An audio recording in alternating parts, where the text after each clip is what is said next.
Hello and welcome to this program on how to succeed in getting a student visa. My name is Robert Dilinger and I'm the director of Dilinger Consultants. I've been in the business of sending students overseas to study for the last 20 years. We, as a consultancy, have sent thousands of students. Most of our students study in Australia and New Zealand.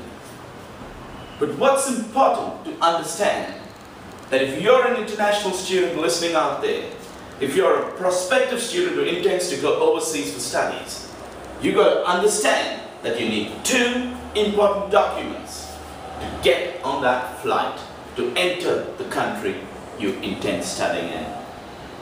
Number one, you need to get an admission or a letter of offer or an I-20 or an offer of place.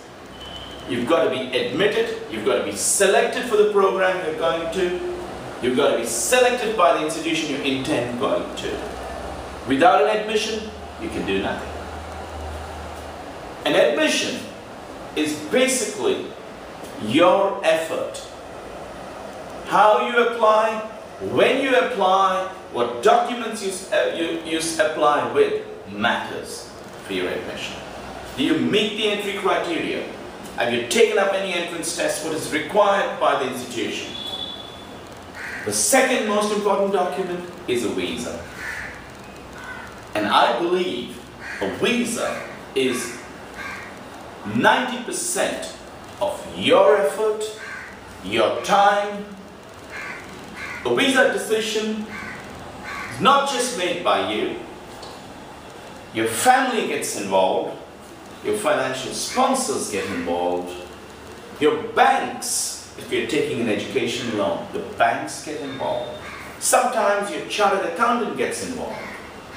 And most importantly, your consultancy, the people who are helping you get an admission, and the people who are guiding you through the admission visa process plays an important role. You can get any number of admissions if you're a good student. But an admission does not guarantee a visa. There are 10 golden rules. The first, remember, the visa officer can question you depending on the country you're going to. Some countries question you over a telephonic conversation. Some countries, you've got to go for a face-to-face visa interview. But if you remember the 10 golden rules, you will succeed. Number one, you've got to know the program you're going for. You've got to know the name of the program, the full name, the duration. How many years or how many semesters does it take for you to complete the program? What is the annual fee for that program? Or what is the total fee for the program? You've got to know some of the important subjects. What subjects would you be studying in the very first semester? What are some of your compulsory or core subjects? And what could be some of your electives? It's so important to add a basic idea of the program you're going to do. Number two, you've got to know a lot about the institution you're applying to. Which institution, which university are you applying to? What is the history of that institution? What are the facts about the institution? How many thousand students study at that institution? How many thousands of them are international? What percentage of them are international students? You've got to know about the accreditation of that university. Is that university internationally ranked? You've got to know about the location of that university. Which city is the institution located in? What is the sort of transport? Public transport. Do you have trains, trams, or buses coming to university? Where would you be staying in that university? What sort of accommodation options are available? Does that institution offer you an on-campus accommodation option, or would you need to stay outside? Very important. Very important. You've got to know a little bit about the country you're applying to. Why are you applying to that country? What's the population of that country? What's the capital city of the country? I spoke about knowing a little bit about the city you're going to, where your institution is located. You've got to know what is the currency of that country. What is the dollar rate today? If you're going to convert your currency to that country's currency, what is the current conversion rate? You've got to know about the education system in that country. Are there government institutions? Are there only government universities? Or you have a combination of private and government universities? And most importantly, why did you choose to study in that country? Have you considered studying in other countries? Have you applied to other countries? Important for us. Number 4, you've got to know who your sponsors are. Who is going to financially pay for your studies in that country? What sort of funds does your sponsors have? Is it money in the savings bank account? Do they have money in fixed deposits? Do they have money in term deposits? Or are they going to take an education loan for you? Are your sponsors currently employed? Or are they in business? What is their approximate annual income?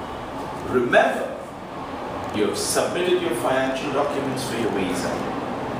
The visa officer has your financial copies in front of him or her when they're speaking to you.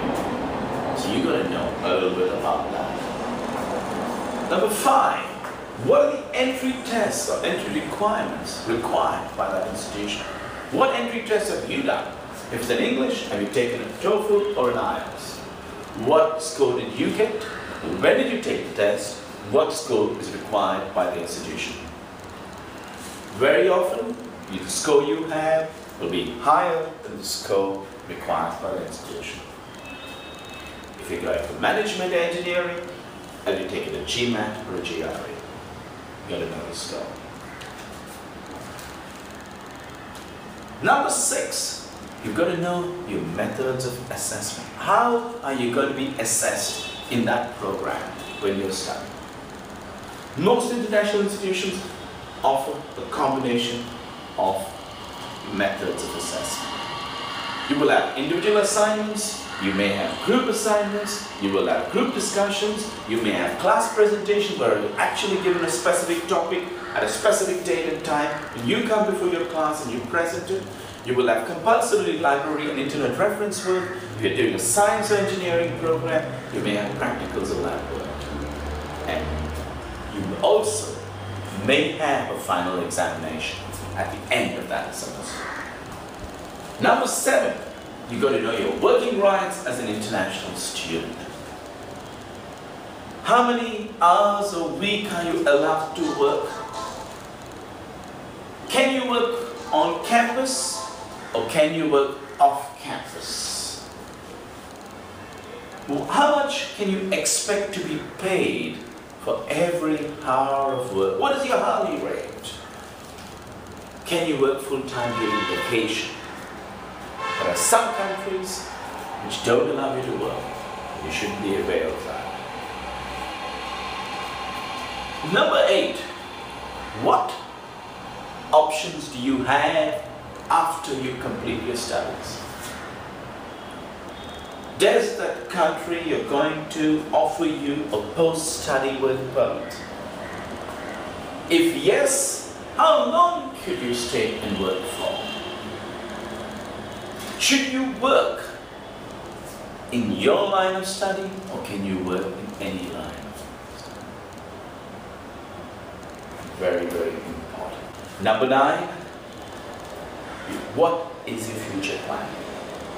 At the end of the day, education is an investment. Your family is investing your money. You're investing your time to get the right qualification. What do you intend doing with that qualification? What sort of a future plan do you have? Do you intend to look for work in that country? Do you intend to go to another destination? Or do you intend to return to your own country? You should have an idea of what jobs you may get once you successfully complete your program of study. You should have an idea as to which industry or which group of companies you would like to join. And sometimes you may even learn to know the names of prospective employees. After I finish my Master's in Information Technology, I intend to join IBM or Microsoft as a software engineer or as a business analyst. You've got to know an approximate earning, an approximate salary that you will get as a graduate when you enter that program. And number 10, perhaps the most important. The chances of getting a student visa depends on the way you speak, on the way you answer, the way you speak and how you answer. You got to speak loud, you got to speak clearly, you got to speak slowly, and do not rush your answers. You got to speak confidently, and you will get a student visa.